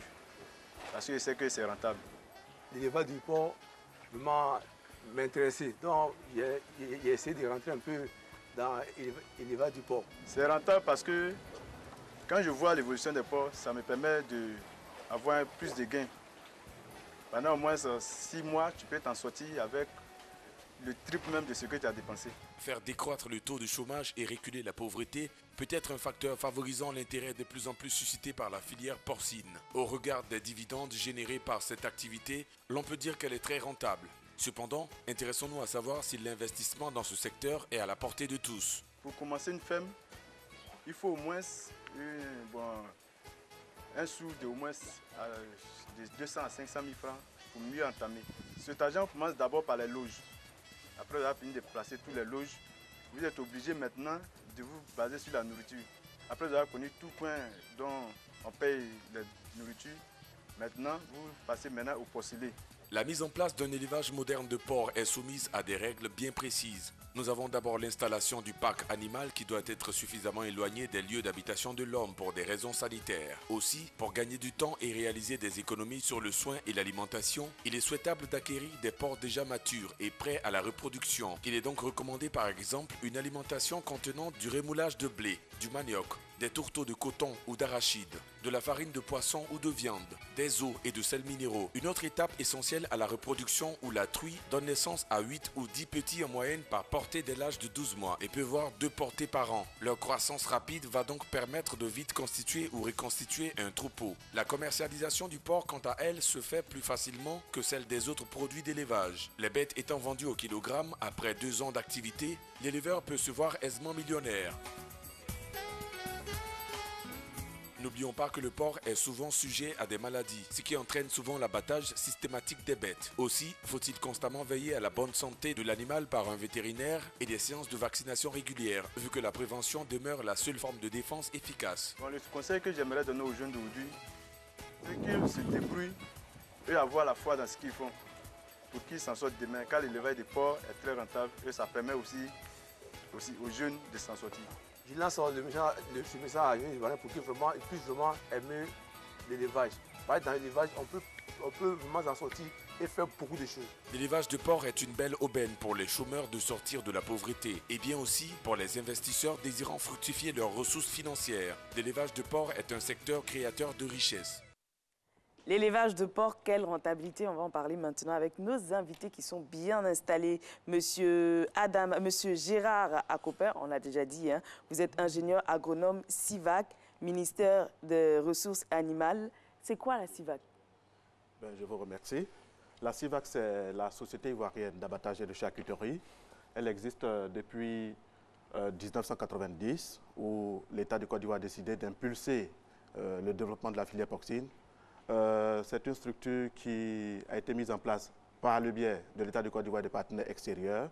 Donc, la CIVAC existe depuis près de 30 ans, comme je le dis. Et depuis 1995, l'État du Côte d'Ivoire a signé une convention avec la CIVAC pour lui donner les missions de développement, de modernisation de la filière porcine, pour lui donner une mission de santé publique à travers le contrôle de la viande qui est mise sur le marché. Okay. Voilà. Alors, nous sommes en compagnie également de Mme Antoinette Faye. Elle est sur le terrain, c'est encore plus pratique. Elle est de la coopérative des femmes de Gabriel Gare de Yopougon. Vous êtes la présidente. Oui. Comment vous allez, madame? Ça va bien? Je vais bien. Merci d'être sur ce plateau. La CIVAC, vous travaillez de concert? Est-ce qu'ils viennent régulièrement vous voir? Est-ce que depuis 30 ans qu'ils disent qu'ils existent, est-ce qu'il y a une certaine connivence avec vous? Oui. La CIVAC, c'est à la CIVAC que nous déposons nos bêtes commandées par avec des éleveurs. Et nous les déposons là-bas. Ils abattent les bêtes et nous venons les chercher. Il y a aussi une chambre froide où nous faisons le stockage. Et souvent, nous pouvons commander des bêtes avec des éleveurs. Et quand ça arrive à la CIVAC les abat et nous les mettons à la chambre froide. Et comme ça, nous pouvons les faire sortir. Est-ce que le contrôle est strict afin que nous puissions manger quelque chose de sain, de qualifié? Est-ce que dans le circuit que vous avez avec eux, vous êtes satisfaite, hein, vous en tant que vendeuse déjà, de tout ce qui se passe là-bas? Oui, je suis satisfaite. Nous ne sommes parlez pas parce qu'il est là, dites la vérité. Non, je dis la vérité. Vos soeurs vous regardent. Non, je dis la vérité parce que avant nous-mêmes, on abattait les porcs et ce n'était pas mieux. C'est pour ça qu'il y a eu un abattoir. Et notre abattoir est l'abattoir le plus propre que d'autres abattoirs. Je ne critique pas, mais je dis la vérité. Arrivé dans l'abattoir, vous ne savez même pas que c'est un abattoir. C'est glamour, c'est chic. Oui, même où les loges, les bosses où on met les porcs sont carrelés. Et jusqu'à l'abattage, il y a des gens qui abattent les porcs, ils évicellent.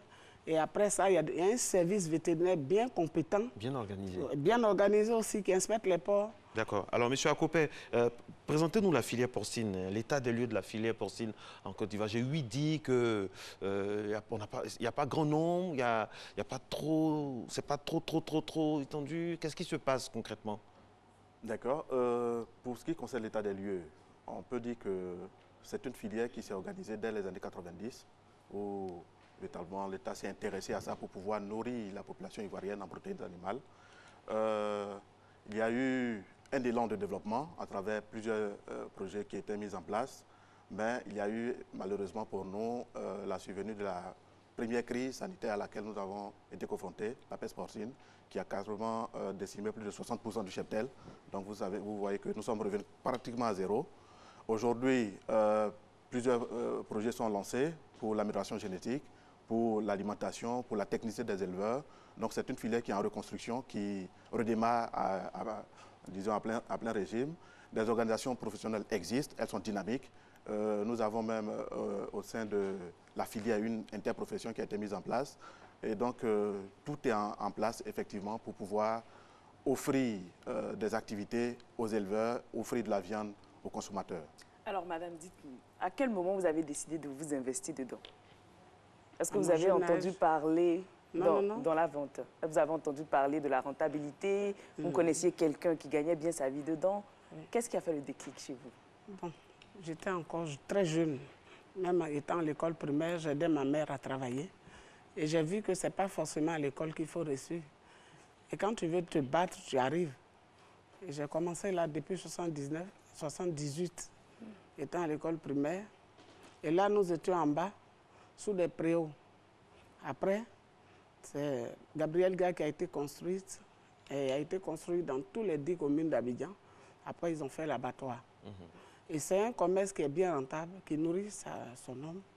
Donc, je ne regrette pas d'être vendeuse de porc. Ça fait 40 ans que vous êtes dedans. Oui. Vous avez vu vraiment toutes les difficultés de la filière, le cheptel qui s'amenuise. Enfin, il n'y a plus trop de viande. Oui, comment vous avez réussi à survivre à cela, aux différentes crises, aux maladies, tout ça?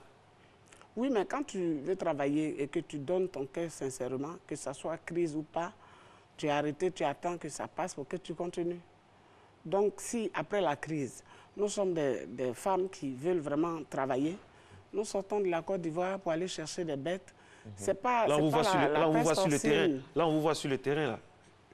C'est là, vous êtes dans votre élément, là. Oui, c'est pas la peste porcine qui va freiner, moi, ce que je veux faire. La peste porcine est arrivée, la peste porcine peut passer. C'est pas la Côte d'Ivoire seulement qui produit des porcs. Donc, nous sommes sortis aussi de la Côte d'Ivoire pour faire importer les porcs, puisque nous voulons amener l'Ivoirien à consommer la viande de porc. Mais malgré la viande de porc est mal vue Nous sommes un marché terre à terre aujourd'hui qui amène les personnes à consommer la viande de porc. Nous voulons sensibiliser les gens pour dire que ce qu'ils pensaient hier, ce n'était pas le porc d'aujourd'hui.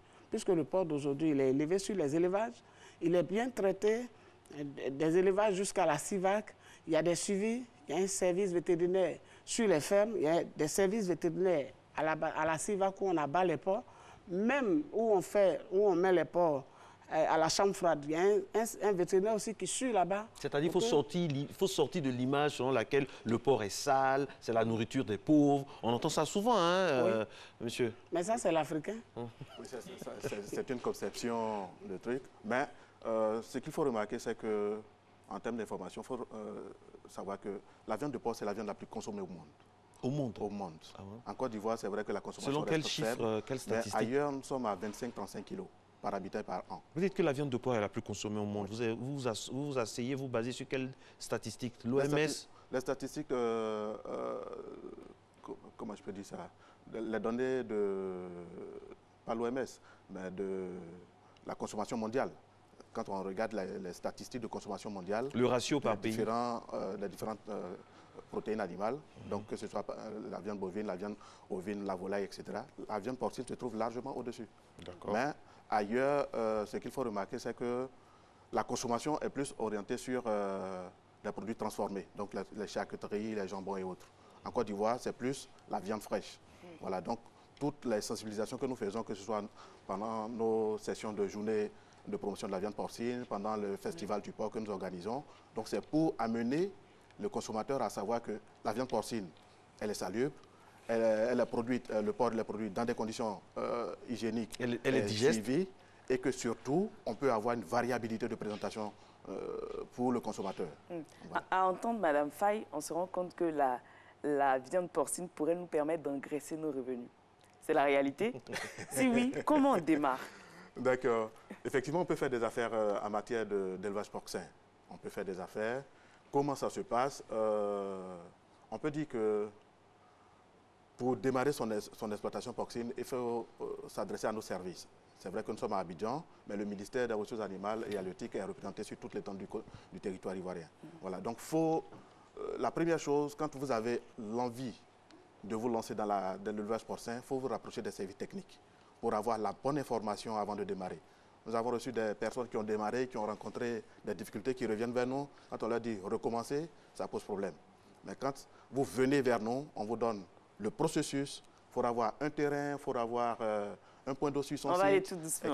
Voilà. Donc, parce que les gens toutes sont ces là, choses, il faut les savoir. Oui. Surtout qu'il y a une réglementation au niveau du ministère qui dispose des zones où on peut faire l'élevage, où on peut pas faire l'élevage. Donc, tout ça, il faut se rapprocher de nos services pour pouvoir effectivement avoir la bonne information et engager son processus. Mais vous êtes là avec nous, dites-nous, on commence par quoi? Moi, je note. Hein. Dès qu'on parle d'ici, je me lance dedans. Il n'y a pas de souci. Chaque fois qu'on reçoit des gens, vous vous lancez dans tout. À cette allure-là, à la fin de l'année, vous serez dans tout. Je serai milliardaire. Je serai milliardaire, Marco. D'accord. Bon, pour démarrer son exploitation, il faut avoir un terrain. Un terrain qui soit au mieux à vous. Vous voyez, parce que vous allez faire des investissements dessus, c'est sur du long terme. Vous allez voir que les bâtiments que nous allons construire sont des bâtiments assez solides pour pouvoir supporter effectivement une durée d'exploitation sur un quart de siècle environ. Vous voyez, donc ça ne sert à rien d'avoir un bâtiment à côté d'une agglomération et puis 2 ans après on vous dit de décamper alors que vous venez de construire. Donc c'est en zone rurale? En zone rurale. Voilà. Donc, les dispositions réglementaires vous imposent d'être en zone urbaine ou périurbaine, mais en zone rurale. En zone rurale. Dans le domaine rural, vous pouvez construire votre exploitation d'élevage. Et il faut que le site soit accessible. Parce que tout le temps, pendant l'année, il faudra faire des enlèvements d'animaux, il faudra envoyer des aliments, il faudra que, s'il y a une situation de crise, qu'un technicien puisse avoir accès. Donc, l'accessibilité au site est importante. Voilà. Donc, quand vous avez tous ces premiers éléments, donc vous passez à la phase de construction, vous passez à la phase d'investissement, donc il faut des équipements, tout ça, et puis vous acquérez vos premiers reproducteurs. Généralement, nous demandons que les éleveurs aillent avec un effectif de base de 10 truies, ce sont les femelles, et puis un verra. Donc, avec cet effectif, vous pouvez démarrer aisément votre exploitation porcine. Donc, ça, c'est les basiques. Hein, pour, alors, Mme Faye, Les Ivoiriens aiment manger le porc comment? Fumé, braisé? Les Ivoiriens aiment manger le porc. Nous avons une façon de préparer la viande de porc. Nous faisons pré-cuit. Après, nous faisons revenir comme on peut griller. Et nous faisons revenir avec beaucoup de l'ail, tomates et autres. En tout cas, ça marche parce que nous avons arraché la vedette aux vendeurs de poulet et choukouya. Oui. Avant, vous leur avez volé la vedette? Oui, on leur a arraché ça parce qu'avant, on préparait et puis on mettait du piment en poudre dedans, c'était pas chaud. Aujourd'hui, on a une façon de faire qui amène beaucoup de gens à consommer la viande de porc. Qu'est-ce qui prouve que ce que vous dites est vrai? Vous auriez pu envoyer au moins quelques... Enfin bref, donc ça veut dire que vous vous organisez comment? Parce que le lundi, au-delà de ce qu'on dit ici, c'est le volet économique. Est-ce que depuis, si vous êtes dedans depuis 1978, oui, c'est-à-dire depuis 40 ans, vous arrivez vraiment, vous vous en sortez? Il y a de l'argent dans le commerce de la viande de porc? Oui, il y a de l'argent dedans. Pourquoi? Parce que aujourd'hui, quand je regarde mes soeurs qui sont assises, qui veulent forcément travailler, j'ai dit non. Le commerce rapporte que d'aller s'arrêter à un guichet pour toucher un salaire misérable. Bon, je pense que... Merci pour le conseil. Hein. Oui. Je pense que je dis à mes soeurs de venir se battre comme moi pour arriver. Aujourd'hui, moi, j'arrive à mettre mes enfants à l'école, j'arrive à me nourrir. Vous me voyez bien comment je suis. J'arrive à faire ce que je veux faire sans tendre la main à qui que ce soit. Parce que tu ne peux pas demander l'argent à quelqu'un puis on te demande tu veux faire quoi. Mais moi-même, je mets la main dans mon sac et puis je paye ce que je veux. Madame Fall, mais en fonction de mon travail. Parce que je ne suis pas là pour dormir, je travaille. C'est vrai que la boucherie, ce n'est pas un métier des femmes. Mais pourquoi ne pas être une femme et faire la viande de porc? Ou soit même faire quelque chose. Aujourd'hui, j'ai l'expérience de ce que j'ai appris. Et je sais, on peut me mettre dans une charcuterie, puisque ceux-mêmes qui sont des abatteurs, c'est nous qui les avons formés. Moi, je peux encadrer des gens, même si je n'ai pas un niveau élevé. Mais je peux travailler partout. Vous avez combien de personnes qui travaillent avec vous? Je travaille avec 10 personnes. 10 personnes salariées que vous payez, tout ça? Oui, je paye par jour. Par jour? Oui. Et ça, c'est pas contraignant. Qu'est-ce qu'il y a de contraignant dans la vente de la viande de porc? Est-ce que c'est une viande difficile à conserver? Est-ce qu'il y a des races particulières? Comment ça se passe? Non. Nous, sur le marché où nous sommes, nous avons besoin de la quantité pour travailler. Et à l'époque, il y avait des jeunes qui venaient prendre la viande pour aller faire du porc au four. C'est un métier que tout le monde peut faire. Des jeunes dames, nous emmenons des jeunes filles à venir travailler pour pouvoir gagner leur pain. Celles qui viennent, les filles qui viennent sur le marché pour travailler. Moi, il y avait devant le maquis Sanaga à Makuri, il y avait des jeunes Camerounais là qui venaient prendre avec nous, mais ça marchait tellement. Ils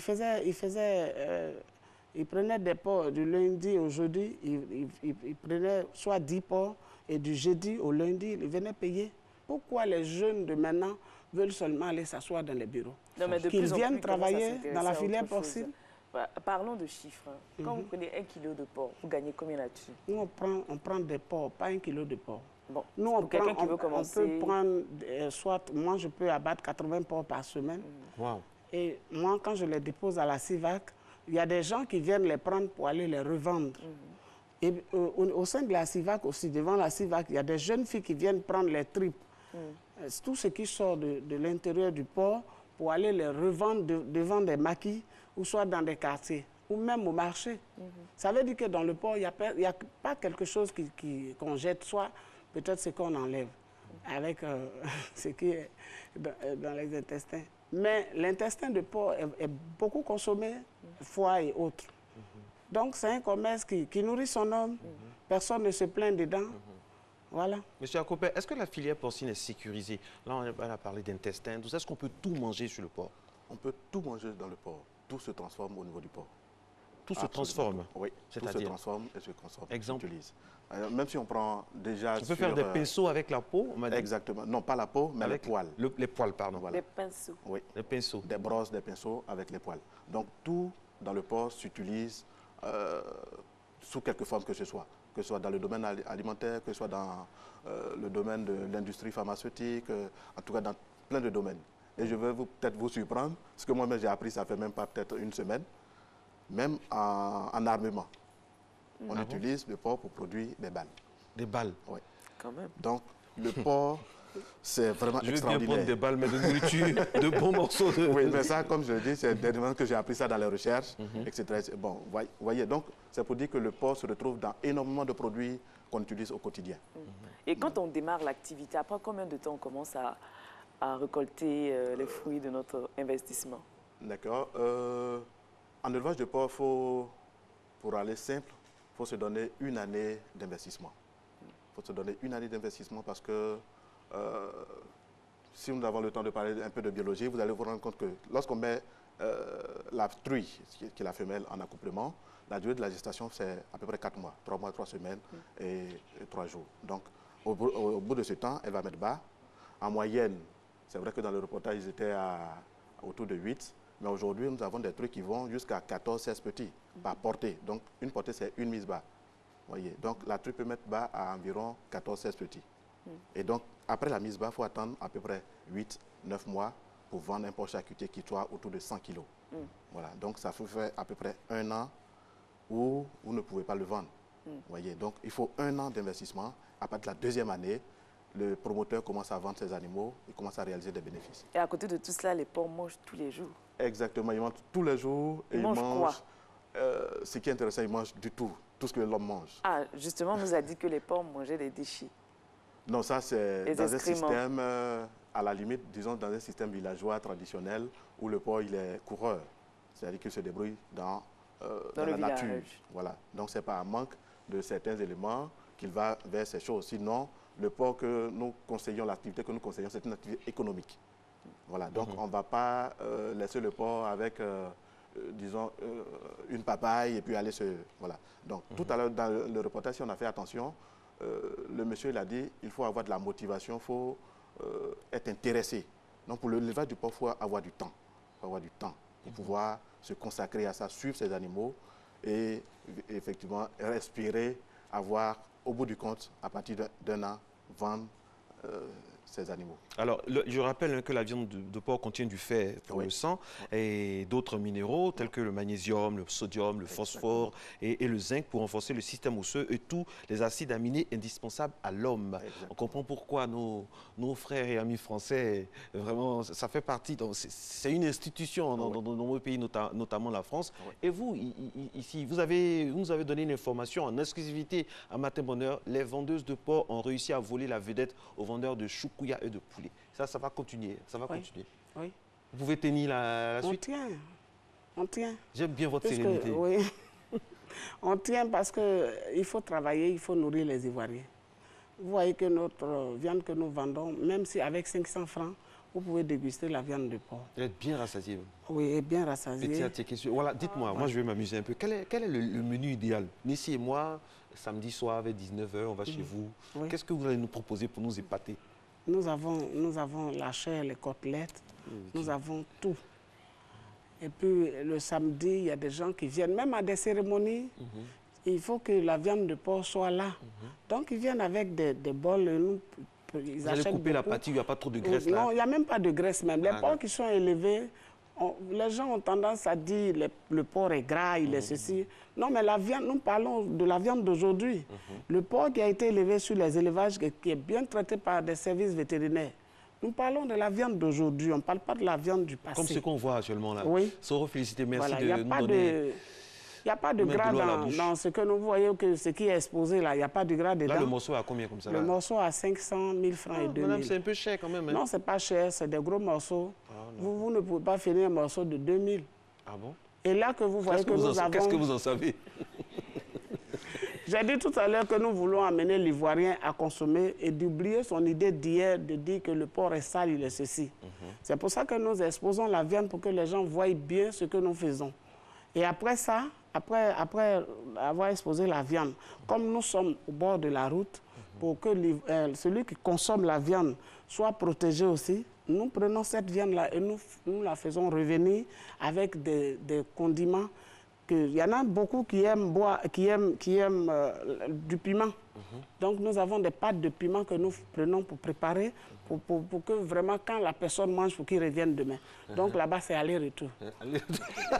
Avec la bonne boisson qui va avec. Voilà. Merci beaucoup, Madame Faye. Merci à vous, Monsieur Gérard Copet, pour cette incursion dans le cheptel porcin. On espère que tout sera mis en œuvre pour qu'il n'y ait plus de maladies, afin que la croissance continue et que la vedette puisse être toujours volée par nos braves vendeuses. J'aimerais vraiment vous rendre hommage pour tout ce que vous faites, pour ces personnes que vous employez. Grâce à vous, des familles ont la sérénité. Félicitations à vous. Et très bonne semaine sur RT1. Ici, c'est la conclusion à vous. Allez, on a terminé. On va se retrouver demain pour, bien sûr, d'autres pans de cette émission que vous adorez. Au revoir. On va manger un peu de porc ce matin, c'est bon? Ok, allez, bon appétit chez vous et puis très bonne journée sur RT1. Réalisation Soro Félicité, rédaction en chef Kadi Fadida.